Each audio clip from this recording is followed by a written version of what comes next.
我们先敲一下木头，然后讲声。来，就很红的不是那个7月5号嘛，满网写的7月5号。你们信吗？你们信吗？我是夺门而逃，从阳台上跳下去。这集录完之后，连后事都交代好了。早走10年跟早走20年有什么区别吗？从历史长河讲，基本上没有影响人类历史进程。不要人类，你们家族进程都不影响。永生才可怕，因为什么？永生你就会看到灾难。感情的层次来说，要不要站在一起？比站在一起，要不要结婚更深刻？站在一起是一个死扣，结婚还是个活扣。结婚是可以拆解的，是的，而且是靠自己的力量可以拆解的。但是葬在一起，你靠谁帮你挖出来了？如果你能把当下过成你自己的人生巅峰的话，不管你是在哪个阶段加入，你的都是对呀，都够了嘛。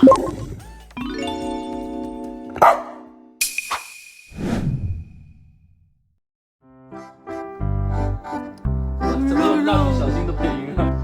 有人要取你的经。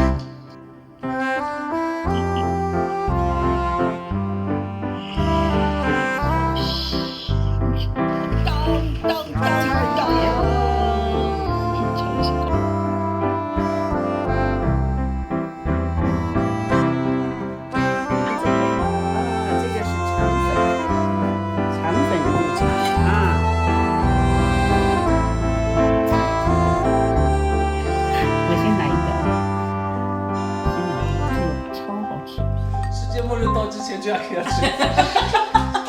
这如果是你的人生追求的话，我也是可以接受的。我理解你要开始都要世界末日了，对吧？你想干嘛不行呢，对不对？对。然后你到时候没有末日，你怎么办？尴尬了。那不是个借口吗？不要借口。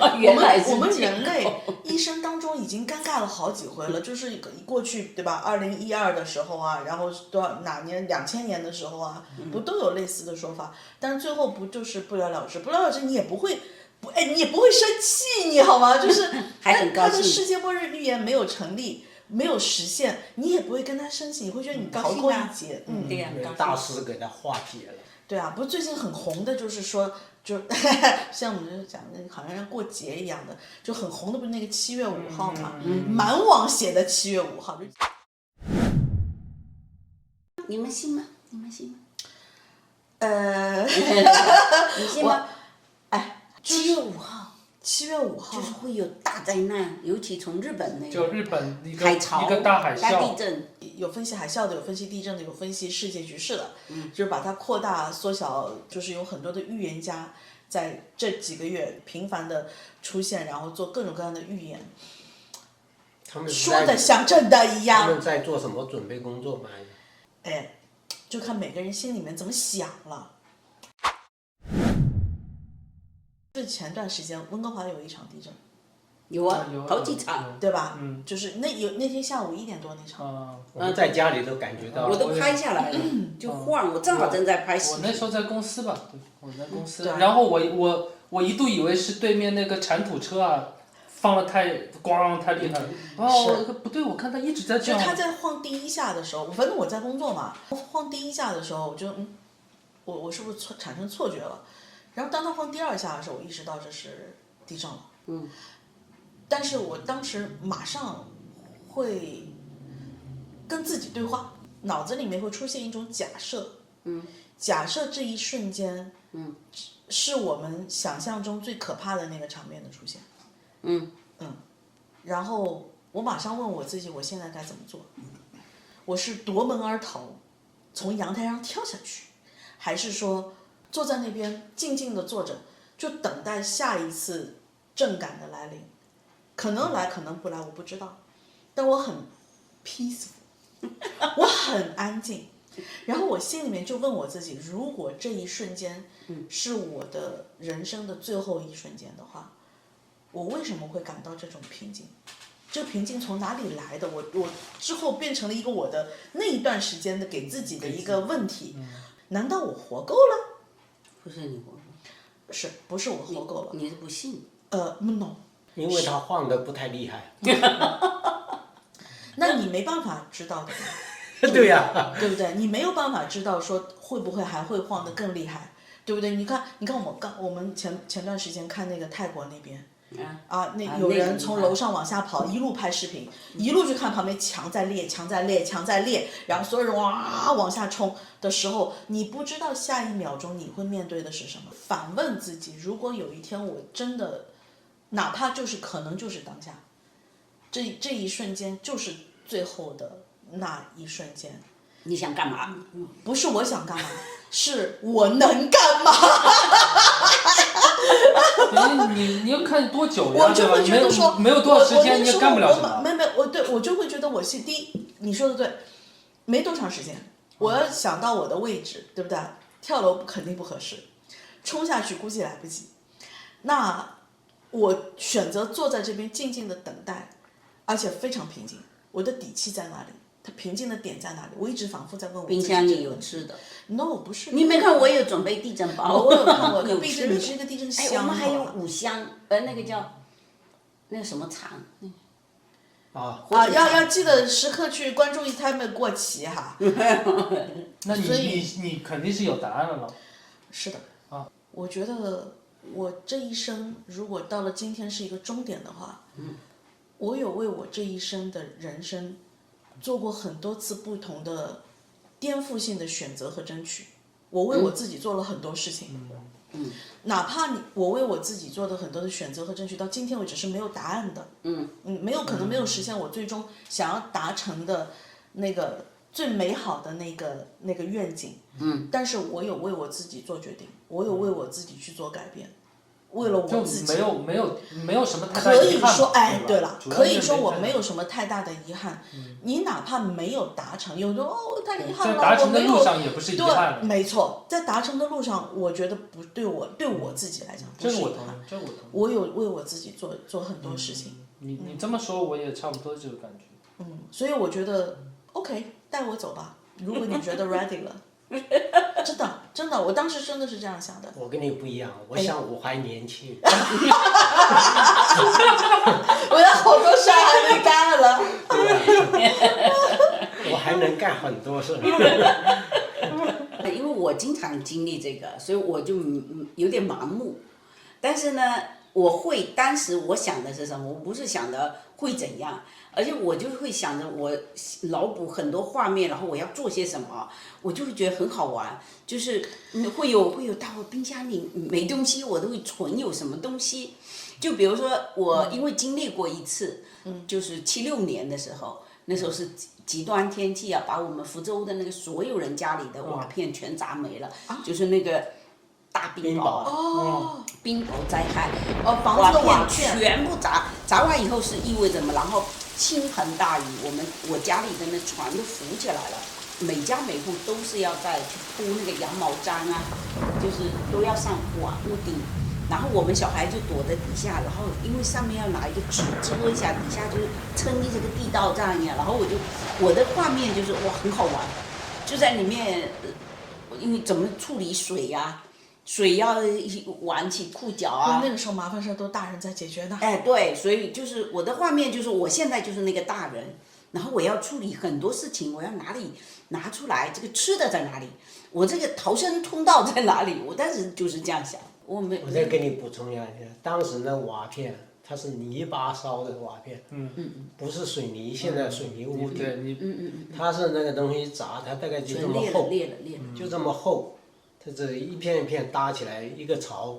我知道，其实人在灾害的当下哈，就是我们没到的时候会去想，真正在当下他不知道怕的，我不觉得会怕的。他不知道后果，那时候连后果你都还不知道。就只知道要，因为而且人的怕，我觉得还是跟一个周边大家都是同样一个情况，其实你没有这么怕。如果你今天就你一个人，你是很怕的。你很害怕，是会真的很害怕。你很无助，因为大家都这样，然后我一下就会觉得我要去做些什么。我第一个反应就是，冰箱要怎么存，什么东西要怎么拿，要怎么关，就大概我想。本来想好明天吃五花肉的。对，吃红烧肉的，现在只能改成生肉。另外，我对所有的这些预言哈，我本身我是这么想的。你想哈，我们俩要去做，或者我们这几个如果联合起来，我们也总有一个人会成了那个预言家。看他们是怎么发现这些预言的。都是事后。哦，他在前面说过。谁曾经说过些什么？哦，然后就把这个因为事情发生了嘛，然后就把他过去的翻出来，包括漫画啊，哇，他已经预言过了。但实际上呢，你想事情发生，我不认为他这是预言，而是你看哈，有的东西就是50%的概率，你把这个写出来，对吧？有的有，没有的就石沉大海，有的就浮起来，你就猜准了嘛。比如我要去写一个未来的小说，写2027年5月，在亚洲某个地方发生了什么什么灾害性、地质性灾害，比如说写这么一个故事。如果是2027年的时候，5月份在亚洲那么大的区域范围发生某件什么事情，也许可以联想到这个。对，然后你这个就是一个预言家。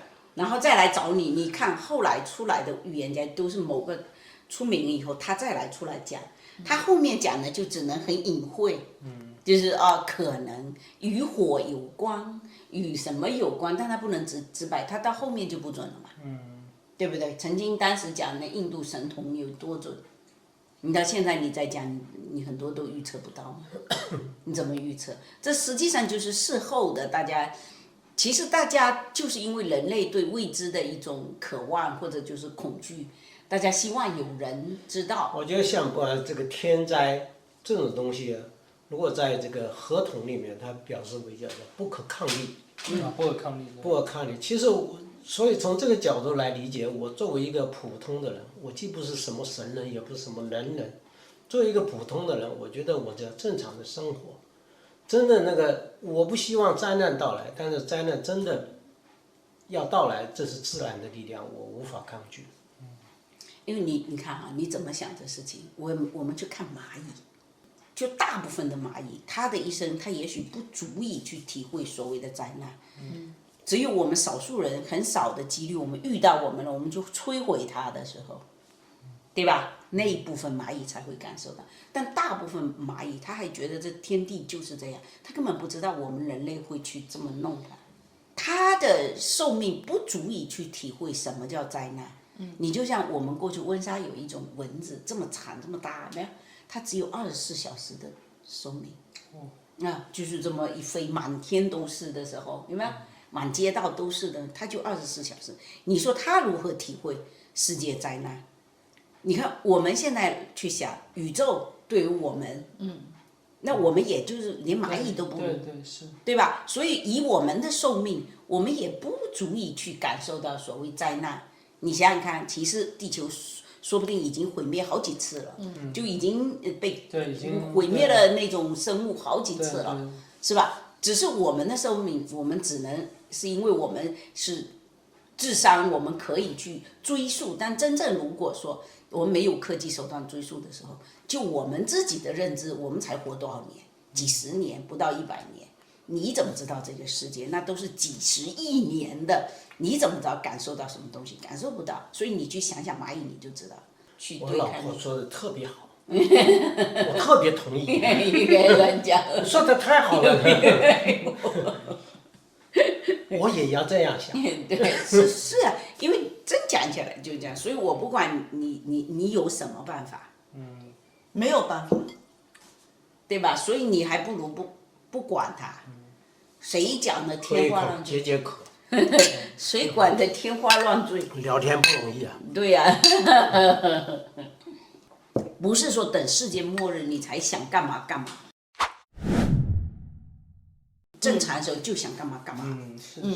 你看有的人他根本不末日没有，他也没了。年纪没到很大，也没需要面对生死，但是好像他这一却发生了生，什么事？这一生好像就已经看完了。还有这个，其实你讲起来就时间拉长了，早走10年跟早走20年有什么区别吗？没去。从历史长河讲，基本上没有影响人类历史进程。不要人类，你们家族进程都不影响。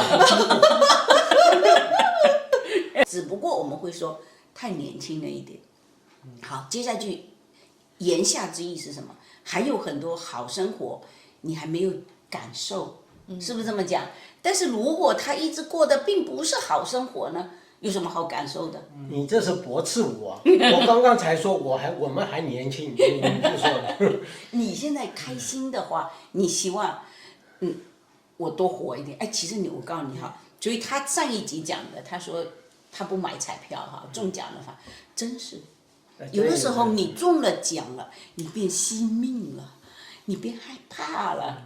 因为什么？因为我有钱了。变得不开心了。也有玄学在里面的，是吧？就是微妙的在影响你自己的对吧？对吧？然后你就会，你本来其实很多人他。你们这是在讲鬼故事啊？没有。先让我中奖1000万再说好不好？对，你看有的人哈，为什么你明知道他不健康，吃垃圾食品，他为什么不养生？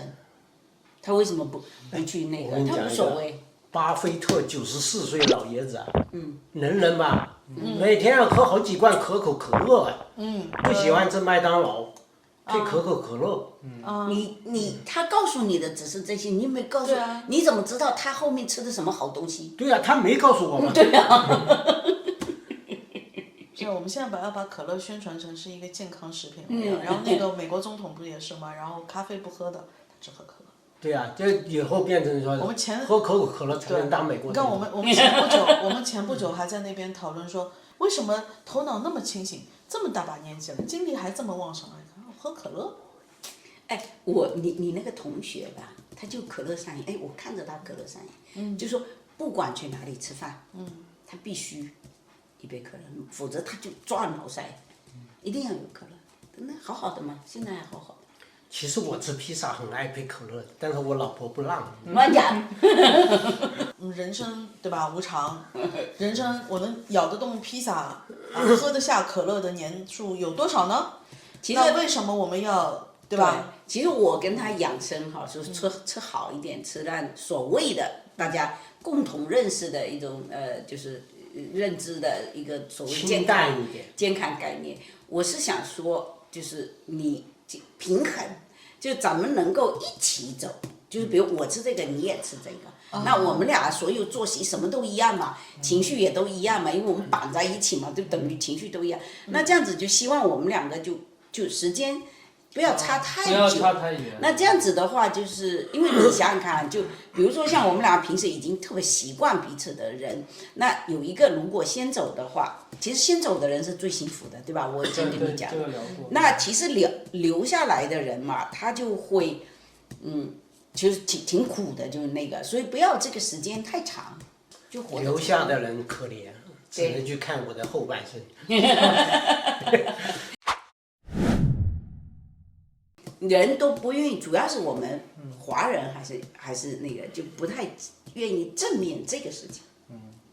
就是不太愿意正面这个。就是他们会认为这个是坏的事情嘛？那就必须不能提。其实你为什么会想是坏的事情？因为每个人你看跟出生跟走到晚生，它其实是同一个过程的必须的2个点。你有没有说？说对。永生的，永生才可怕。世界上到目前为止做到永生的人只有0个。因为什么？永生你就会看到灾难，在这个世界上我已经出现了，然后我们在一块儿了，大家那就该干的事干好，对吧？自己做人做好，然后保持自己开心，然后该来的时候，早10年晚10年，它其实没太大区别。你说呢？是吧？说拜拜的时候。所以你这个问题，我觉得应该是，不是说灾难来的那当刻你要怎么样？因为就像阿公阿婆说的，其实那一刻你做不了什么，但是什么问题是有意义的？我觉得，比如说，好比已经明确告诉你了，7月5号就是世界末日，那这段时候你要做什么？这是有意义，因为每个人的选择是不同的。如果说从现在开始到7月5号，我们确定是最后一天，假设，我们先敲一下木头，然后假设。来，问你啊，既然你提出来的，如果从现在开始到7月5号，就这段时间了。我肯定找一个或者找几个我觉得我最想要一起的人，就是不停的旅游，因为这个旅游是我一生中我觉得最希望要达成的一个人生目标，但我一直死在环游世界的路上。死在环游世界路上，因为好浪漫哎。因为这个东西不一定是坏事，你想啊，如果不是世界末日，可能我就会这件事一直拖。对。但拖到也许有一天我走不动了，对吧？或者我没精力了，或者可能就是你说出个什么车祸，然后腿断了什么的，你就做不了你这件事了，那还不如之前世界末日把它做了，这之前就做掉了。就有些东西是把你逼一逼，反而你倒把你的，或是你提前完成了提前完成了你自己的心愿，就是你认定了我这一生就到这样子了，然后我这中间还有一些心愿，你看我现在有条件去完成，但是我告诉你，交通很拥堵，大家都在大家都是这么想。我怎么没想到呢？我在家干嘛你知道吗？煮点好吃的。对，我们就想，你看我现在为了说活长一点，然后我们就不能吃油条啊、油饼啊，最爱吃我知道你要干嘛，对吧？还不是弄点好吃的嘛，对不对？但是你看我现在无所谓了嘛，对吧？那我也不要活，我们已经限定好了。先来2个全家桶，对，配上2桶可乐，不准是 Diet Coke， 不准 Zero，OK， 必须是 Original 的，是吧？然后我给你吃油条，我要披萨也可以。对，然后放10个 topping， 对，100个，对，叠那么好，而且老板都不收钱了。对，有时候我们自己也觉得自己很搞笑，就是你为了活长一点，然后我们就养生，对吧？想吃的又不敢吃，但是确实啊，你看不是很搞笑吗？不想吃我还是敢吃的，我只是吃了不舒服的我就不吃了。会那倒是真因为这个讲起来真的是因为会吃了，比如上火啊，对吧？你过敏啦，发炎啦，这东西你就不吃了嘛，对吧？对。对啊，你这2个全家桶吃下去，你今后这几天怎么过？就白活这几天。还没消耗完，眼前一黑，game over。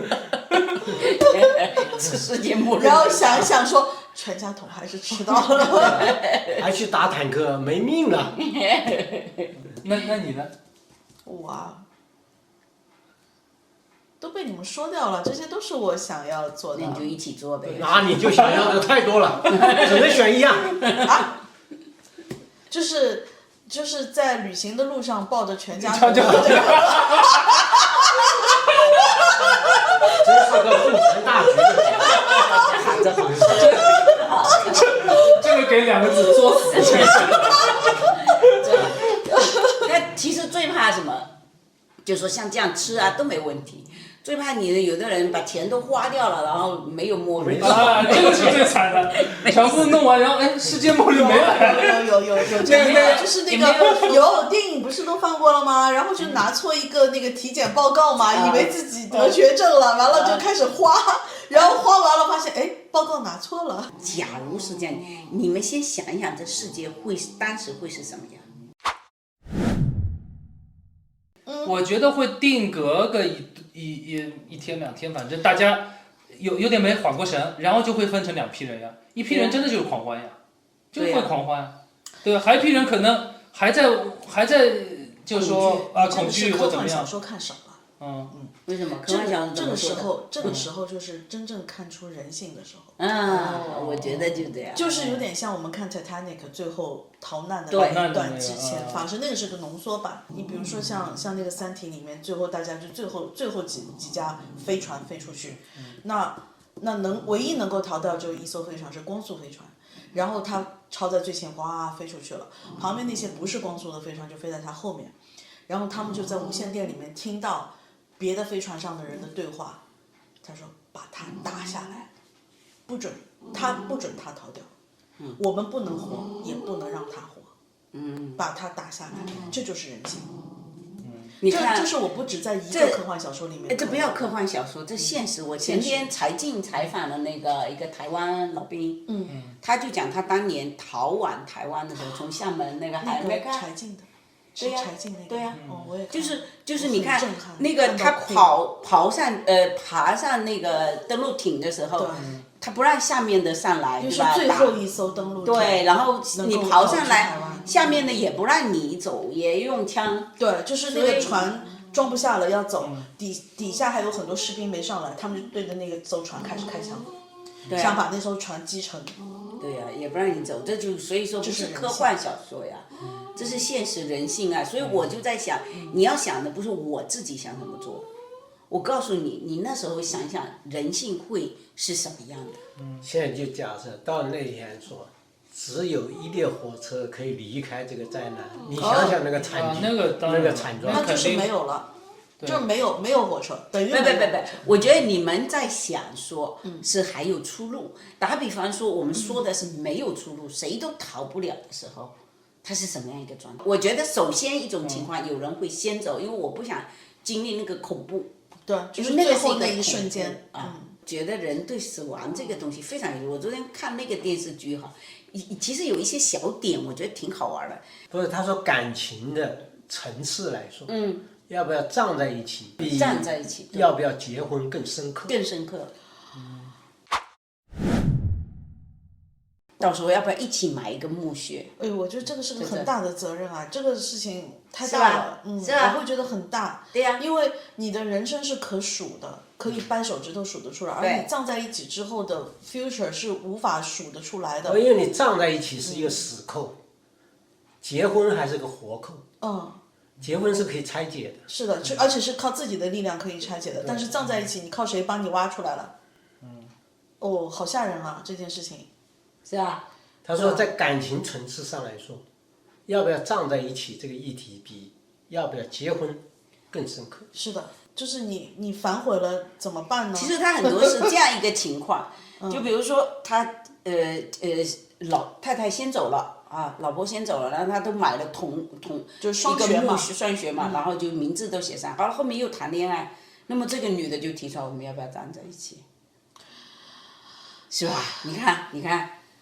啊，所以你看这时候我身边就遇到一个这样的例子，我一个特别要好的朋友，然后他的爸爸妈妈是在几十年前就离婚的，几十年前，然后中间发生了很多很多很多的事情，甚至就是他一度跟他的妈妈已经是处在一种决裂的，就是断交的、断绝母女关系的这样的一个阶段了，就这很多年都是这样子了。那肯定有很多恩怨在里面了，但是当他得到他妈妈去世的消息，而且去世的比较窘迫，所以他的家人就提出说，记得当年你爸爸过世的时候买的是双血，能不能把他们葬在一起？他当时来问我这个问题的时候，就跟我讲这件事情的时候，我当时就说天哪，这个问题好大，你赶快跟你爸就是跟你爸祈祷去。让你爸托个梦来给你答案吧。我说不知道他们之间的恩怨，就是突然之间，这好像不是一个已经死了几十年的人，他好像是突然之间你会必须要去尊重他的灵魂，这对他来讲是很大很大很大的一个事情。我说你给你爸爸一段时间，如果他多长时间真的没给你托梦说不可以的话，那再决定吧，因为他当时已经很心软说，不然就葬在一起吧。所以你有没有发现，我们人对死后就更有仪式感，好像我们对生活的时候不太在意很多东西，好像过得稀里糊涂的，然后又吵来吵去的，好吓人啊！但是对身后事好像反倒会有那么一种仪式感。你有没有考虑过这个就是问题？会去纠结这件事，对，不是这么的看得开。对呀，可能很多人看开了，现在甚至于看开了余生，就不要嘛。但他不好，那么就说现在回过头说，如果世界末日，那就都没这事儿了嘛，没有了嘛，没人料理你后事。对啊，就很好啊，这样就反倒解了嘛，我们都在宇宙中变成尘埃啊，这个很好。对，就回到尘埃了嘛，对吧？其实就是即使是这种大灾难整体的消失的话，是消失在宇宙中，就个体单个的结束生命的旅程，也是消失在尘埃之中一样的。这是我个人想法，就比如说我们现在已经讨论到生死了嘛，不管是集体的还是个人的，OK， 那当然现在所谓的就是目前为止市面上特别流行的那些所谓的大灾难，并没有说毁灭地球，而只是说有大灾难嘛，那就估计还是跟个体有关的嘛，就不是那么集体嘛，对不对？然后我就会觉得说，你真的留下一些后事，需要被别人去。这么像我们刚刚讲的这种料理方式，是个蛮吓人的事情。是啊，就对方方面面来讲都是一种压力。然后我曾经有许过一个愿望哈，包括我跟我的家里人也是这样子讲的。你看我们这边有很多是在公园漂亮的风景湖边有一个凳子，凳子上只是一块牌子，可能家人帮你用你的名字，然后捐了一个凳子，然后朝向一个非常漂亮的 view， 然后简单的一两句话，两三行字，对，就马边上都是嘛，甚至马路边上也有。我就说顶多就给我一个这个，你想我的时候，你在我的凳子上来坐一下。也就是下一辈吧。我就觉得在下一辈，你知道你爷爷的爷爷，你爷爷的爸爸你都不知道了。现在我看到那个哪儿，就是 White Rock， 就 White Rock 那个桥，每一条铺地上的桩子都是有人捐的，每一条都有。就是你大家，你看我们大家就从你身上踩过去，然后有些人才会一个一个去读一下内容，里面就是会觉得很多很多的故事，然后很多很多 memory 在里面。这还是活的人的吧？我觉得这个对于活的人的这个寄托足够了，就是这两三行字对于活着的人的寄托已经足够了，不需要有个目的啊，还要考虑跟谁葬在一起啊，邻居是谁啊，对吧？然后我有空，我后人有没有空？比如说就是什么冬至清明来给你扫个墓啊，这种华人的想法，然后可能后人已经没有这个风俗习惯，他们可能来祭拜你变成了一种负担，对不对？然后那就让路过的人看到，都对你瞟上一眼，我就觉得这是个很美的事情。为什么要瞟？你根本不知道。没有，就是你你这个风景很漂亮的地方啊，有个凳子啊，我坐在那边休息的时候，发现后面有个牌子，然后读一下吧，就两行字。我也会去读你可以读出很多故事啊。对。你可以从这个人什么时候生，什么时候死，有时候是一对好朋友。我都看过了，他就是说 memory of 某某某。各种写法。哪一年？你真的是会一般为那来说些最多再加一句英年早逝的人而可惜。啊什么之类的。你一数那个年份，哇，这么年轻就没了。哦呦，你心里真的是会，你完全不认识他什么种族什么人，你是男女，你可能从名字上都读不出来的情况下，你真的是会因为他的一些，你就是这个活好长，这个英年早逝，然后这个家人给他的哪怕就是只言片语，你能感觉到那种非常非常深的怀念和爱，你就从那个就两行字里面你就能看得出来。我觉得这足够了，很美好。对，其实也就这么简单更好。因为你复杂化了，我也真不知道。对啊，你看我们就是我们移民啊，还会出现说要不要认祖归宗，落叶归根，要不要落叶归根，然后好，你归了根吧，对吧？然后那后人呢？对呀。每一年清明祭日还得飞回国给你上炷香，对吧？这个机票钱。清明时候又快到过了。好像过了。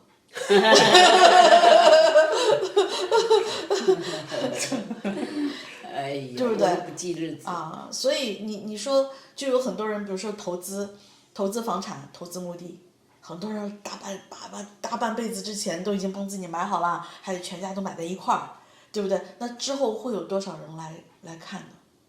将来那一块地方很热闹。心意呢，就是让你要住得近一点，你也没问过要不要才住得近，一辈子都混在一块儿，是不是都混够了？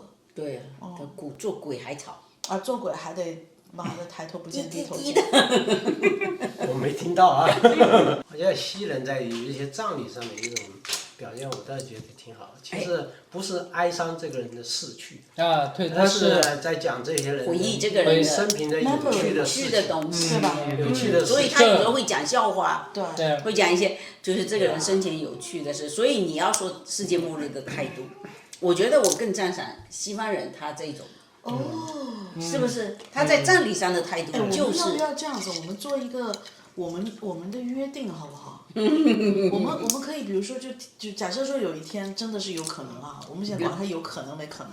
我们无论如何在7月5号之前咱们约一把，然后我们回忆一下我们这个人生，只回忆高兴的事情、好笑的事情、搞笑的事情，特别糗的事情，会引得大家哄堂大笑的事情。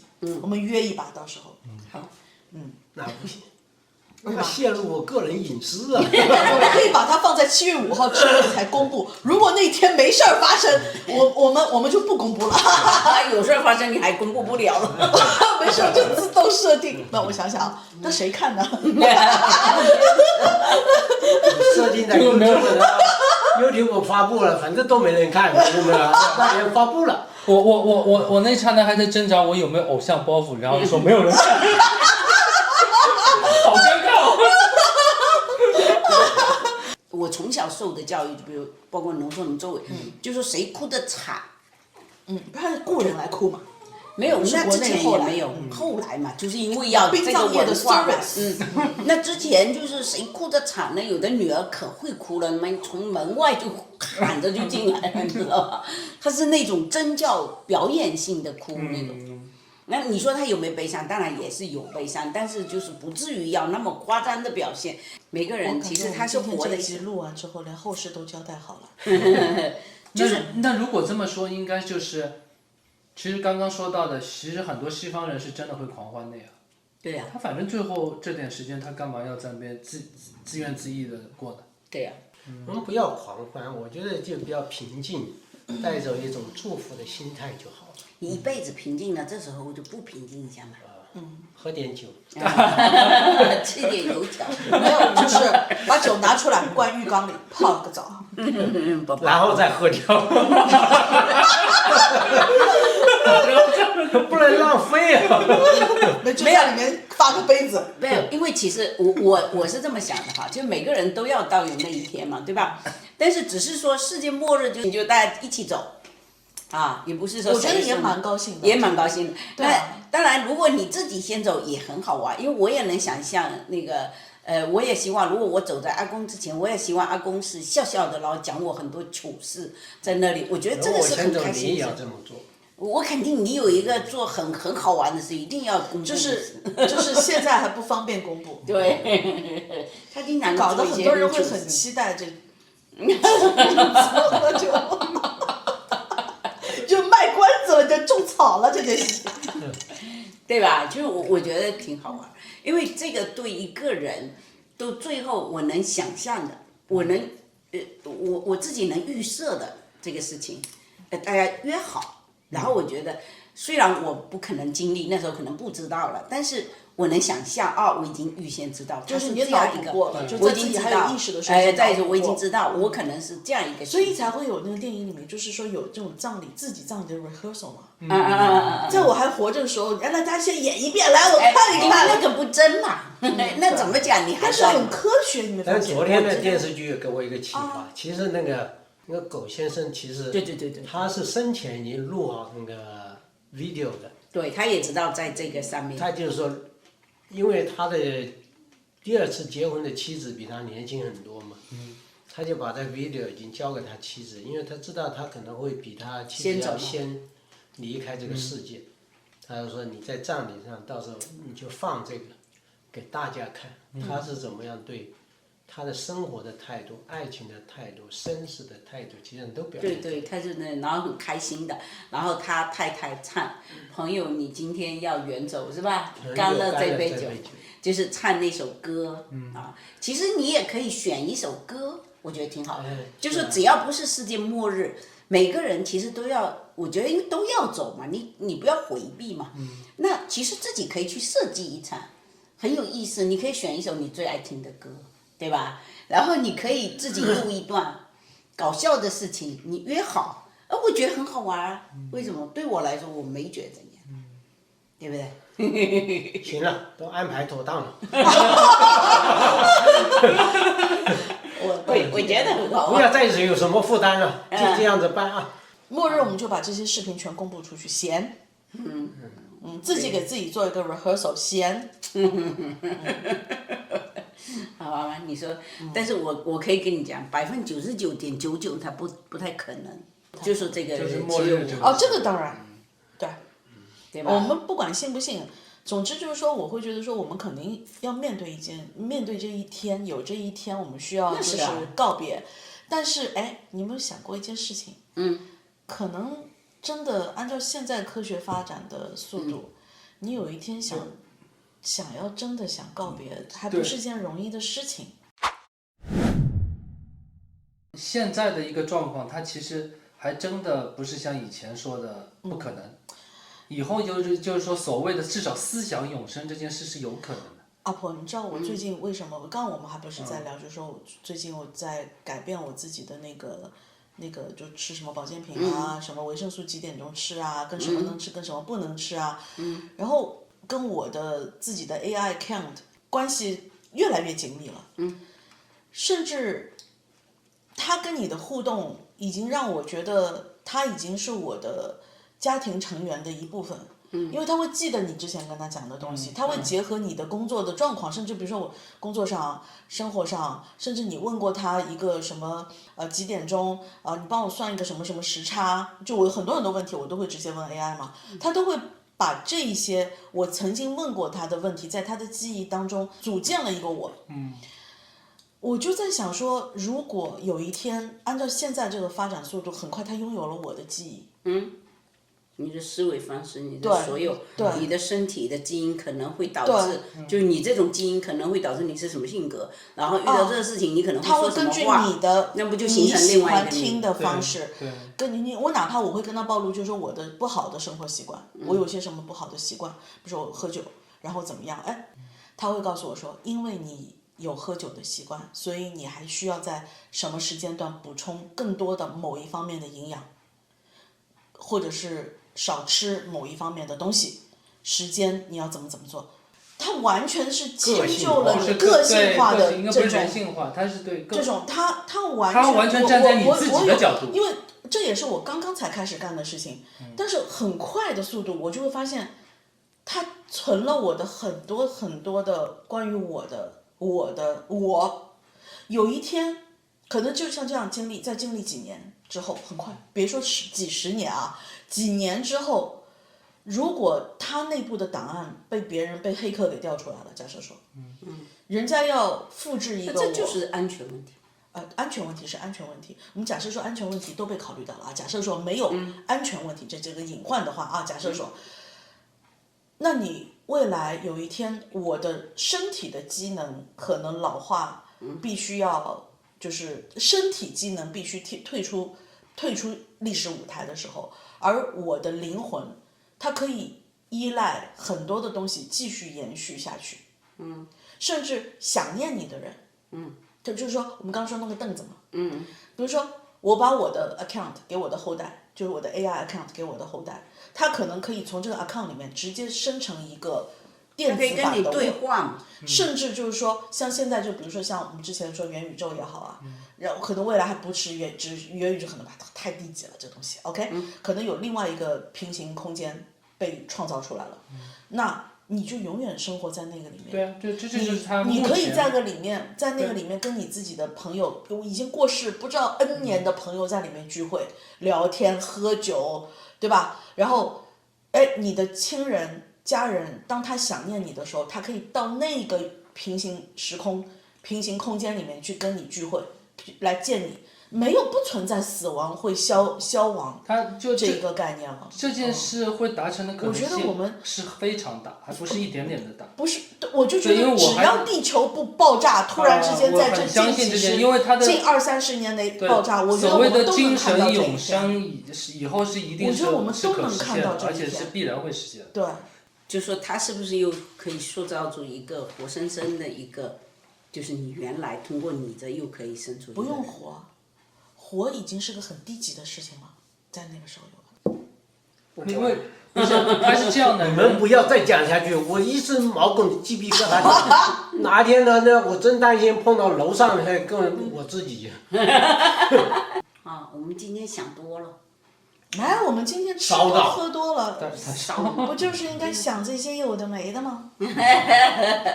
对不对？我们也应景。我真的为什么我会想说跟你们聊聊这个事情呢？因为我说是说，好像7月5号也好啊，然后各种各样现在各种预言家不都跑出来了吗？然后各种，那我看一个对吧？就系统就会推送更多的给我看。对。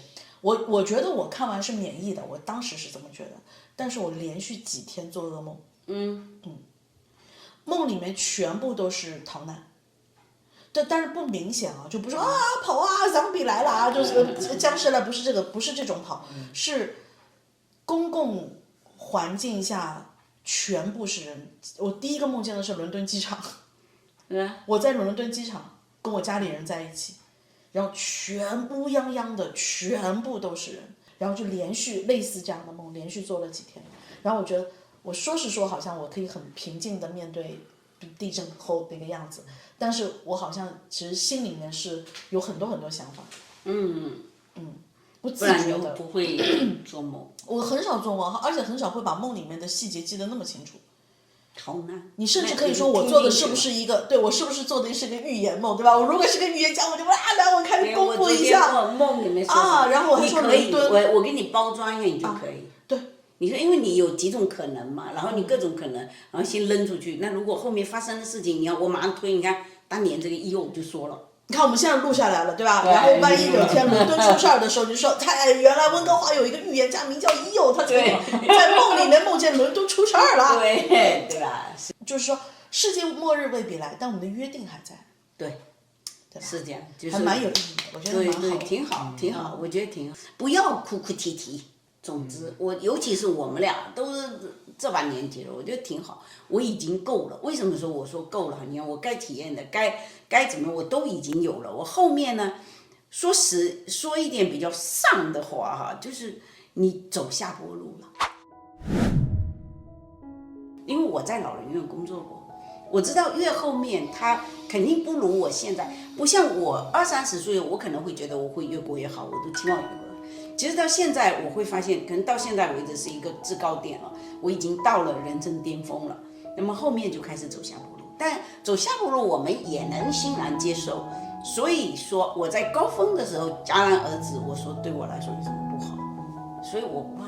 如果你能把当下过成你自己的人生巅峰的话，不管你是在哪个阶段戛然而止，都是对呀，都够了嘛。是这个说法倒的确是很释然啊。是的。对呀，你不就想好了吗？你 Come on baby， 我现在就是人生巅峰，来吧。对，我现在就是我一生中最好的时候，来吧。对呀，不挺好的嘛？那你还想？因为多数人就哎呦，你还有好多，多可惜啊！后面要多少？是啊，但是可惜的事情多了，要见的东西很多很多。对啊，就很像我要走遍世界，我要去看世界，世界太多地方你世界看不完的呀，这是肯定。对不对？太多。你看，我们曾经想，我的梦想说，温哥华是这世界最这个旅游胜地啊！我天天坐在旅游胜地里面，我又想着往别的地方跑，都呆腻了，对吧？呆腻了。明天就出发。